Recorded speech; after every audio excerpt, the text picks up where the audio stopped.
Brain Trust again. I'm here with my co-hosts, Mary Piasta and Daren Blonski. And today we have Cristina Coate. She is the Director of Human Resources with Star Staffing. Star Staffing is a local certified women-owned full-service career and job placement company. They have 6 locations around Sonoma County, Sacramento, and Lodi. And Cristina is going to talk to us today about just what's happening in the job force, what employees can do, what employers can do, and just overall what she's seeing happening today. Thanks so much for being with us, Cristina. Yeah, my pleasure. Thank you for having me. So what are you seeing today with everything that's happening in the COVID crisis? What are you seeing out there in terms of job placement and employers?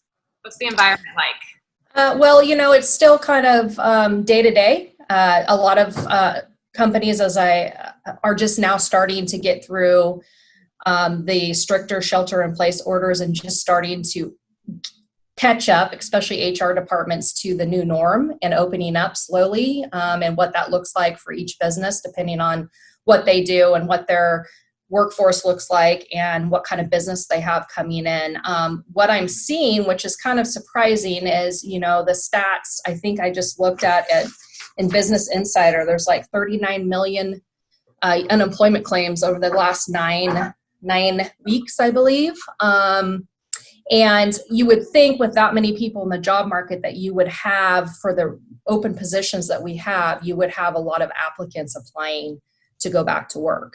What we're finding, and I don't know what this means at this point, because again, we don't have enough time being open and transitioning into the new norm to have stats on this.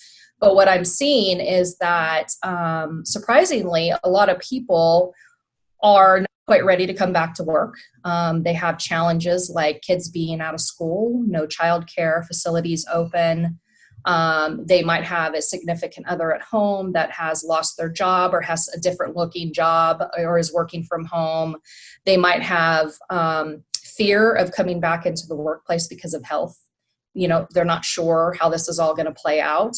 So we're not seeing a huge uptick yet in people applying for open positions that are open that you would think would be there with the amount of people who have lost their jobs in the last 9 weeks.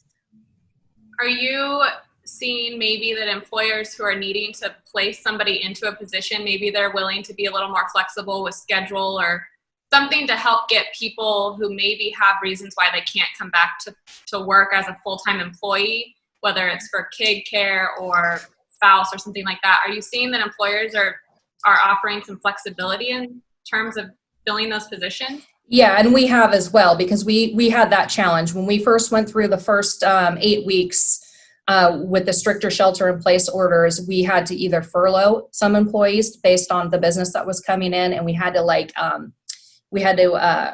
realign where the business was coming in to the branch locations, and then look at each position and decide how much business we had to support that position. So we furloughed a couple positions. We reduced hours pretty much across the board for the first 8 weeks. So now we're starting to ramp up and everybody's back to work full time. And what we ran into is there's quite a few who cannot come back right away. So we've had to be very flexible with hours, trying to, figure out if they can continue working remotely, if that's helpful. Some people don't like to work remotely because there's too many distractions. Most people, that's a solution for them. We also have looked at alternate schedules so that we have enough coverage in the branch locations. We don't have people coming in and out of the branches, but they're still there to service other ways. And we do have storefronts. So we do have people manning those locations, skeleton crew. So we stagger their hours so that there's less headcount in the office, but there's still coverage. We look at, maybe working a couple days a week and then gradually integrating into a full-time schedule. So yes, that would be one advice that I would give is when you are integrating the employees back into the workforce or you're trying to attract talent, people are looking for flexibility right now. So, one thing I've heard come up, Christine, quite a bit is people saying, I'm making more money on unemployment staying home than I am going back to work. Are you seeing that? Is that a trend you're seeing? Yes, we're seeing that. That's part of the equation of, being surprised there's not a lot more people looking for work. We've noticed that the lower paying positions, probably up to about, I would say, mid 40s for some people with the stimulus money and the regular unemployment plus a 600 bump, they're making enough to cover their basic bills. And so for them, they're not, if they have other distractions and other things like kids at home or they're just not ready to come back yet, they're choosing to stay out of the workforce for at least another month or two, I would predict, or until that runs out, I guess, the end of July. So we have had people turn us down saying, I make more money on unemployment, I'm not ready to come back to work. Now, how involved are you guys with the employers with having them look at reconfiguring their workplaces as they look to integrate their employees again? With the clients, from a safety perspective, we're very involved. Obviously, each client location is a different type of business. It might be a production line, it might be a bottling line, it might be a food kitchen. I mean, it just depends on where we're placing our temporary workforce. So during the first 8 weeks, we had our risk manager full-time working with clients to look at their workspace against our protocols for safety before we placed our temporary employees into that situation. A lot of them also just needed advice. They may not have a risk manager, they may not have HR people on staff, and so they really look to us to help them evaluate where the risks were and to help come up with ideas to make it safe for not only their permanent employees, but also our temporary workforce that we were putting into that placement. And how's the reception been with those employees? It's a mix. I mean, for the most part, it's been pretty good because they see the changes that we worked with the businesses to make in order to place them there. They see that we're communicating what our safety protocols are. They have the PPE on site that's necessary for that type of job to keep them safe. They see what we've done to help maybe stagger shifts and schedules that the client is open to in order to accommodate reducing the risk of spreading a virus. So for the most part, it's been good. I mean, there's always people who are really fearful to be around other people during a pandemic. So we do have a little bit of that going on as well. Mary, last week when we were discussing bringing Cristina on, you had mentioned something about the types of applicants, like skilled. What kind of applicants are you seeing apply? Are they? Most of our applicants are going to be on the temporary staffing side. So they're production workers, warehouse workers, bottling workers, food production, forklift drivers. The majority of our business is in that area. We do have some clerical positions and direct hire positions that we work with, but those are, I would say right now, pretty slow. And also hospitality is really taking a hit. So I'm just curious, when you guys are placing people into these positions, I know you guys you find them and then you place them in the job. How are you vetting whether they can be like remote workers or if they need to be there? Do you do it case by case with each person applying, or is that something that the employer or the company tells you they're okay with? They're looking for somebody to do this job remotely. I mean, production doesn't seem like it's a remote. It's not remote, job. no. And most of those positions are essential businesses. They've been running the entire time. Oh. Most of the remote work you're going to see on our internal permanent positions. These are positions that work for Star Staffing, the company. Oh. Professional level positions. The client might have a position that comes up that's a clerical or professional level position that they say we're okay with them working remotely. And yes, we would vet through it case by case, depending on their responsibilities, depending on what the client is comfortable with, depending on the setup. I mean, they have to be set up to work from home. For our internal, we actually had put together a remote working policy right before COVID hit. So we were in a pretty good position to transition people out. One of the questions you'd asked me was, how do you make sure that they're being productive? That's a big question that comes up. We installed software called Active Track, which tracks productivity, hours, websites, GPS for security. You can set up like alerts in the system if somebody's like downloading information they're not supposed to like a thumb drive. I mean, there's a lot you can do in that system. And with that, we obviously had to talk to legal counsel about monitoring our employees, and we had to come up with a full draft policy around remote work, what that looks like if you are approved to work from home, and that we are using active track and put them on notice that there's no protection of privacy when you're on company programs and sites, using company equipment, and have everybody who was working remotely sign off on that. So that was an easy transition for us, but that was the process we went through to set up remote work. Do you think you'll continue the remote work? I'm hearing more and more people are going to want to continue working remotely for an extended period of time. Are you guys thinking that that's something you're going to see happening as well?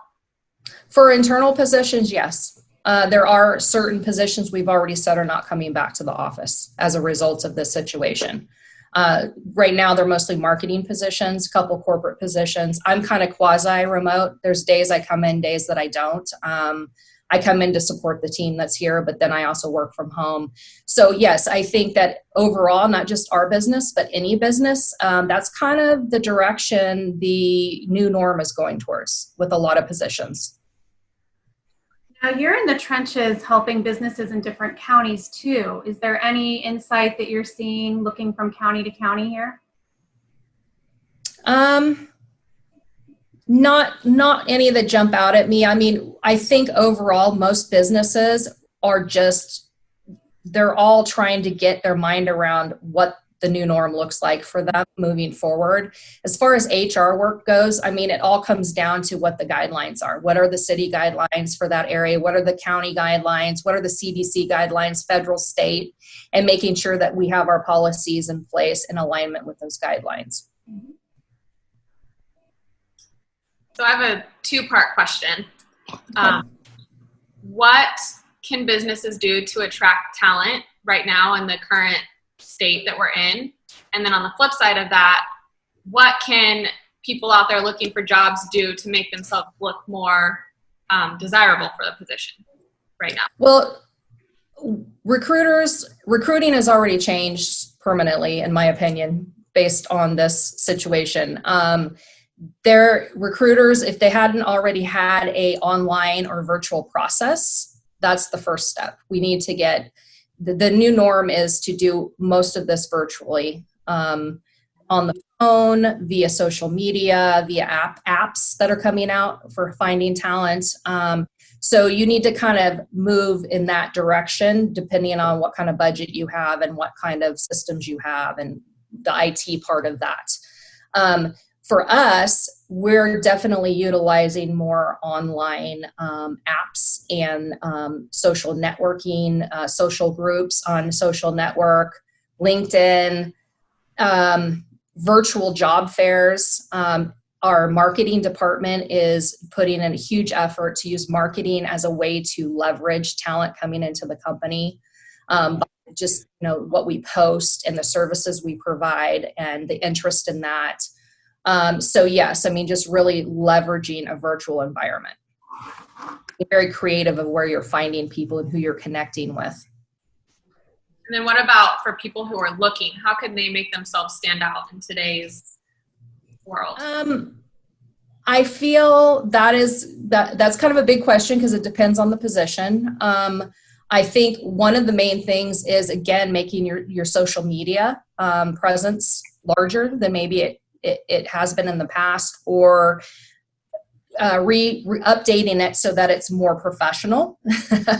I know we're going to be we look at social media sites, we look at LinkedIn sites. LinkedIn's a good place to start. Like I'm not a big LinkedIn person, even though I'm an HR person. I go there to use it as a tool to find people, but my own profile needed some work. So updating your LinkedIn profile, updating all your online profiles, being very aggressive with researching. I mean, some of this is also a time for people to reflect on what they want to do in their next move.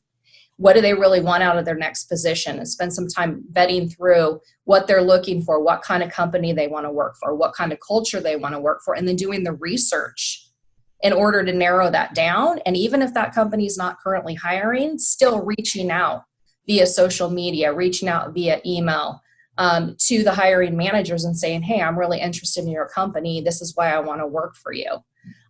Here's my resume for when the positions open up, or if there's an open position, keep me in mind.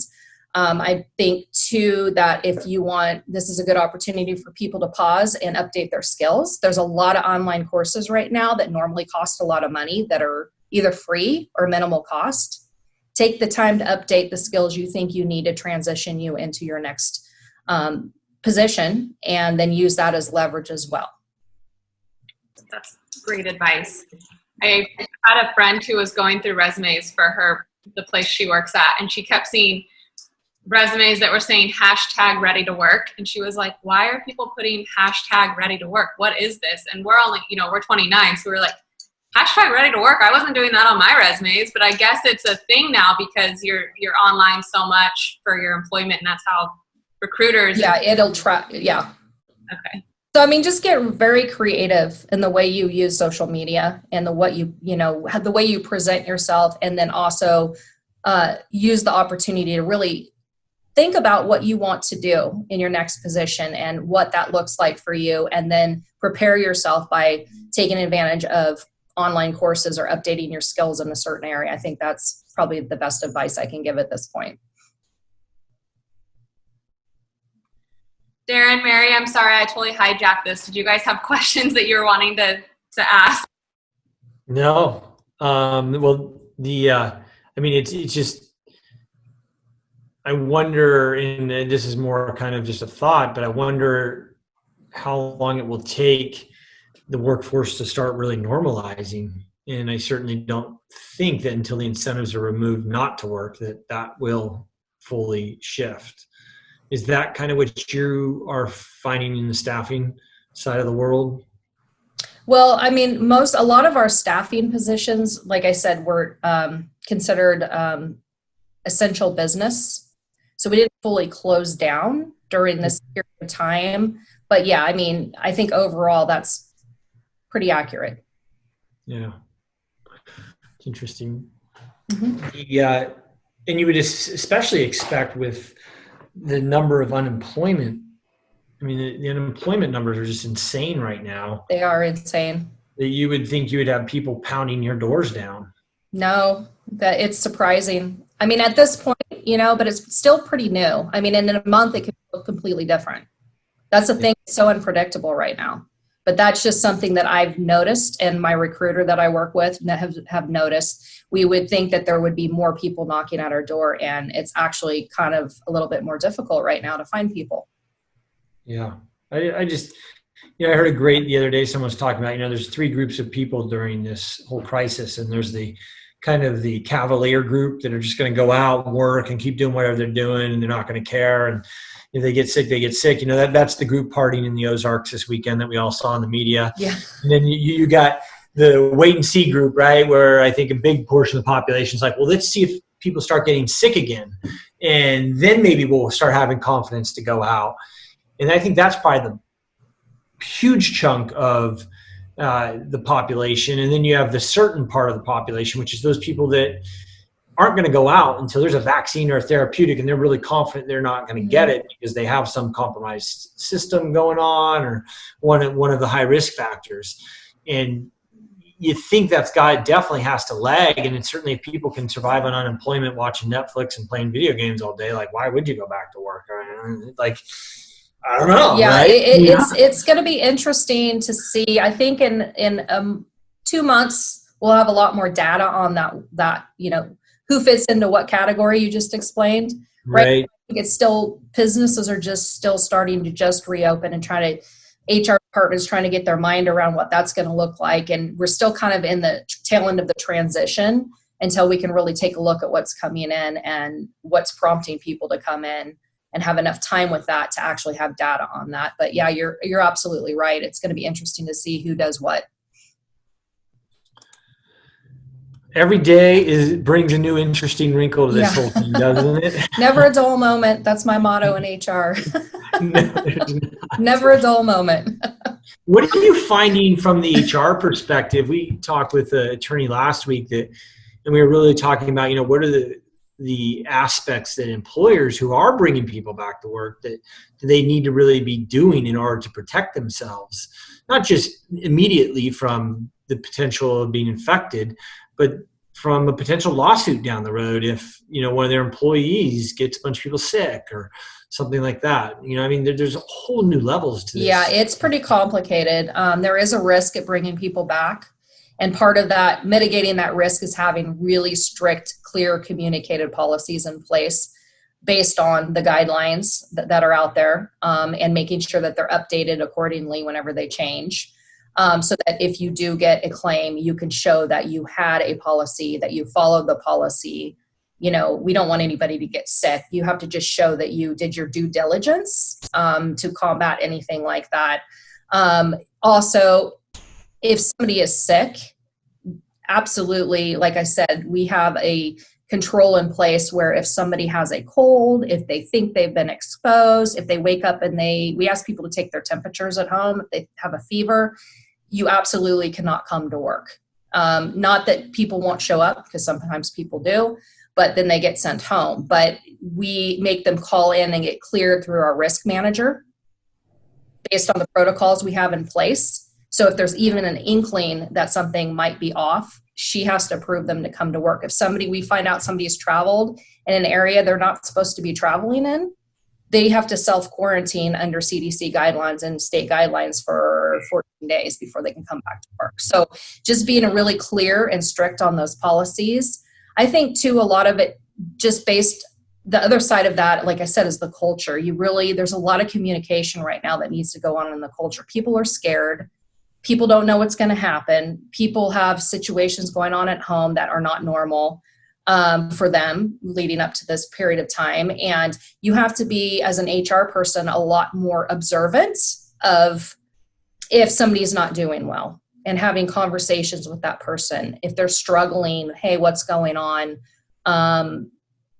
We would like to help work this out. If that means flexible hours, or if there's an EAP program that can help you with that, because you're really stressed out, or, and then also training your frontline managers to notice signs in people, because there is a whole psychological and emotional side to this. People, this is not normal, and people process not normal differently. So you kind of have to be psychologists in a way, and just really be in tune with what's going on in our culture and have conversations individually with people who are struggling through this. And it's such a fine line from an HR perspective, right? Mm-hmm. Because anyone who's run a company has been trained to stay so far away from people's personal lives in some ways, unless it's like your friend or something like that, that it's so taboo. And now we're like, yeah, let me just get a bodily reading on your temperature. Yeah. It's just such a shift. We had to do a lot of research around that one. Yeah. It's gonna for sure make for some interesting lawsuits, no doubt. I've heard that the next set of stimulus coming through, that part of the big hangups is that the Republicans are mandating that there's a hold harmless clause in there. So if you receive stimulus, it gives some kind of lawsuit protection for the companies out there, and the Democrats are fighting that one. And I don't know who's who. Yeah, there's all kinds of stuff flying right now. Interesting though that it's interesting, right? Yeah. Like, it's interesting. HR people tend to be like observant while it's flying, and then when the decision is made, it's like, okay, what do we have to do in order to be in compliance with this, and how are we going to go about that? But you're right, there's a lot going on right now that we just don't know how it's going to land. It's not a done deal yet. It's a lot of discussion, and we'll see where it goes. Absolutely. Well, Cristina, launching on that point, with respect to business during this time, like what are your tips for them to keep them motivated to move forward and attract the talent that they need to, while creating the environment that they need to in light of everything you've discussed already? I think that, I can only answer that based on what we've done. We really beefed up our communication from the top down during this period of time. I think it's very, very important for frontline leaders to be present during this time and to communicate what the plan looks like for that business and what we have in place in order for that to happen, so that people feel comfortable that we've got it under control as much as we can, that we're not just sitting back and waiting to see what happened. Right. I think that keeps staff engaged. It keeps them feeling secure in their positions. It keeps them feeling secure mentally and emotionally. There's obviously a lot of unknown that employers are just going to have to deal with as it comes up. But I think a strong communication about where this is going, what that means for the company, what that means for your position in the company, what that means overall for business in the future, and that this is our game plan and you're a big part of that. I think that that's important too with incoming candidates, because obviously if somebody's changing jobs right now, there's a risk that they could go to a company that in 2 months doesn't exist. Right. And so you need to communicate that there's a clear plan, and this is how you fit into that puzzle, and make them secure about making a job change in the middle of this chaos. Yeah, that's a whole nother wrinkle right there. Yeah. So it sounds like, correct me if I'm wrong, but STAR staffing, when you guys are placing people into these positions, it sounds like you guys kind of take the control of the risk mitigation so the businesses don't have to focus on it so much, which could be extremely beneficial to these companies that are opening back up and trying to adjust and pivot to be meeting today's times and what's needed from them in terms of meeting what their customers are expecting. So if they don't have to focus on, are their employees doing their daily assessments? Are they maybe have a cold? It kind of sounds like you guys are taking the reins on that for the businesses. Is that true? It varies depending on the business. There are larger companies we work for that have whole risk departments, whole HR departments. There's other mom and pop businesses that we work with that don't have that. So we partner with our clients based on their needs and what kind of contract we have with them. But yes, when it comes to our employees that we place in a place of business that is not our location, so with a client, we have a whole risk program that we take the lead on to make sure that their protocols match our requirements, so that we're not putting our employees into a situation where there's an increased risk of being exposed or getting hurt or injured on the job. And then if there is an injury, we have a risk department that handles that whole process as well on the workers' comp side. Awesome. Just to clarify again, so that's for employees who are part of your staff or that you have contracted with the business to payroll for them. So basically you have the employee, you're taking on the employer relationship with that employee, right? Correct. Okay. All of our temp staff are on our payroll. So legally, they're our employees. Mm-hmm. Yeah. We're loaning them out to clients. Yeah. Right. So then that's a great tool for some businesses right now who don't necessarily want to necessarily take on the risk of bringing on their own employees. They can call you guys up and say, hey, STAR Staffing, we need 2 receptionists, some other back staff. Can you hook us up? And then you can do that on your through your payroll for them, basically. Correct. Right. And then we administer and take the lead on all the human resources, the compliance around that, the safety and risk compliance, all the corporate back office, accounting, all of that. So it is a very viable option for some businesses that are looking to minimize their exposure going forward, right? Absolutely. Yeah. Well, Cristina, thank you so much. You've given us some great insight. And I would be interested in checking back in with you in a couple months just to see how things have changed. And what changes you're seeing happening in the employee world and the employer world and your guys' world. I think it would be really interesting to see where we're at in like August, September, maybe. Yeah, definitely. I'm up for it. Send me a link. Okay. Thank you. Thanks, all right, you guys have a great week.